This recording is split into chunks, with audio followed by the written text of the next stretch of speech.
It is sexual assault. It is a crime in this country, contrary to the criminal code.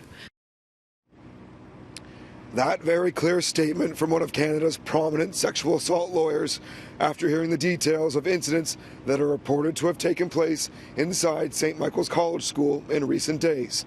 A warning: the details of our City News investigation are graphic.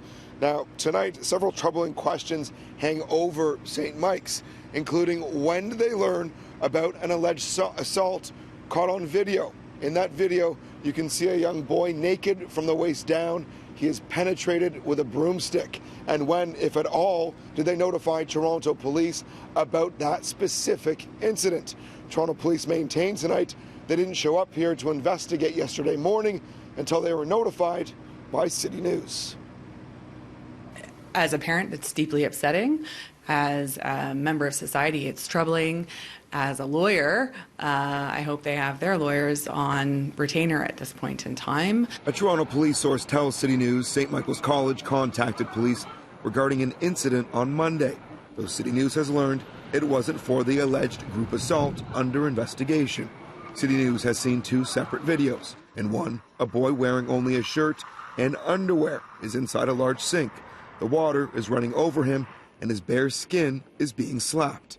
A second separate incident shows a young boy naked from the waist down being penetrated by a broomstick, allegedly in the hands of other St. Mike's students. Police tell City News this alleged assault was not reported by the school.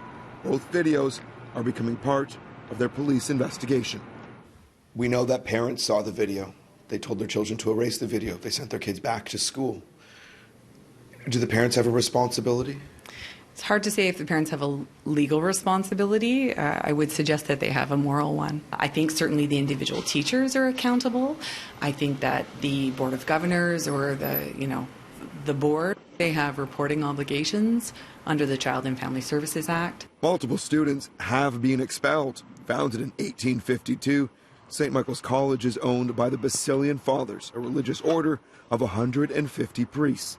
The school's child protection policy states that implementation and monitoring the policy will be the responsibility of the principal or the principal's designate. It goes on to outline that members shall report suspected child abuse or sexual exploitation to both the CAS and the principal of St. Michael's. It's a private school, but they're not beyond the purview of the law. I certainly would have many, many questions about what their priorities were and what their plan of action was and whose interests were at the top of their priority list. City News has sent multiple emails to multiple staff members here at the school, communication staff, the board. We asked them several direct questions, including a timeline of events. As of this hour, we've yet to hear any response to any of our questions today.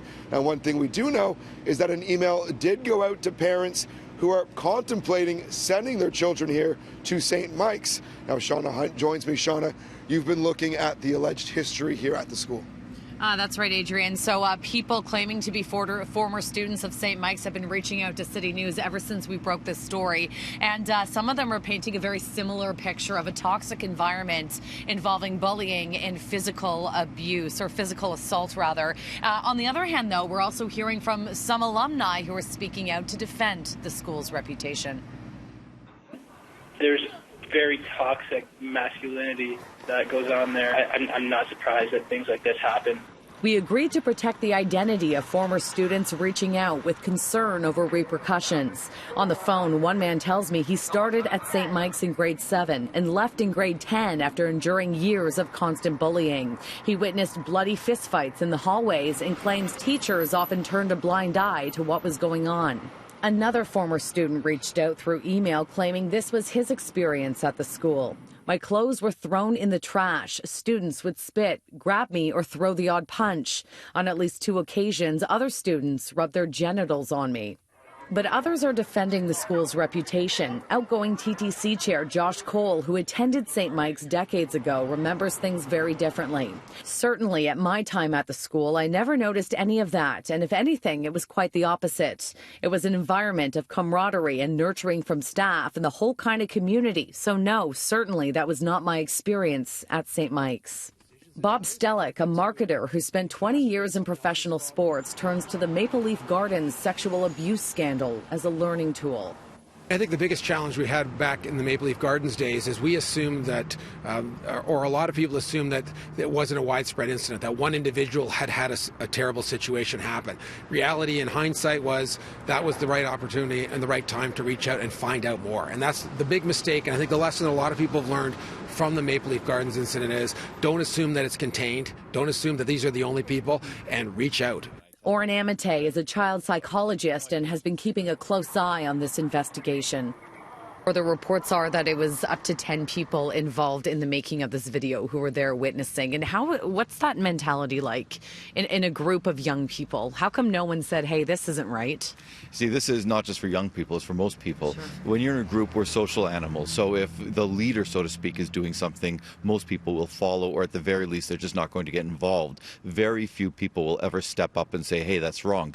Most people think they would. All the research shows that most people do not. What are some of the long-term psychological effects that could come from this? Well, it depends on how it's dealt with. Now that the video is being shown publicly, the person is going to be carrying that shame and humiliation around for possibly forever. If the school did not take proper action, then the person learns a lesson that you can't count on the authority. You can't count on structure or society to protect you. And so when you go into a workplace, for example, you don't feel that you have the ability or the right to, make, let's say, complaints if you have a colleague or a superior who's acting inappropriately. I deal with so many adults who were bullied in childhood, and because of those factors, it carries with them for the rest of their lives. Now, I also did reach out to St. Michael's School today regarding those claims and other alleged incidents of hazing, and have yet to receive a response. Now, I also want to show you this video. So here you can, here's a look at police officers at St. Michael's College School this afternoon. You can see that they are carrying firearms. Police were here because of a threat that was made, but at this point, Toronto police will not comment on what type of threat it was. And now, we did start this investigation after being tipped off by a CityNews viewer. If there's information you would like to share with us regarding St. Michael's College School, here are the ways you can reach us.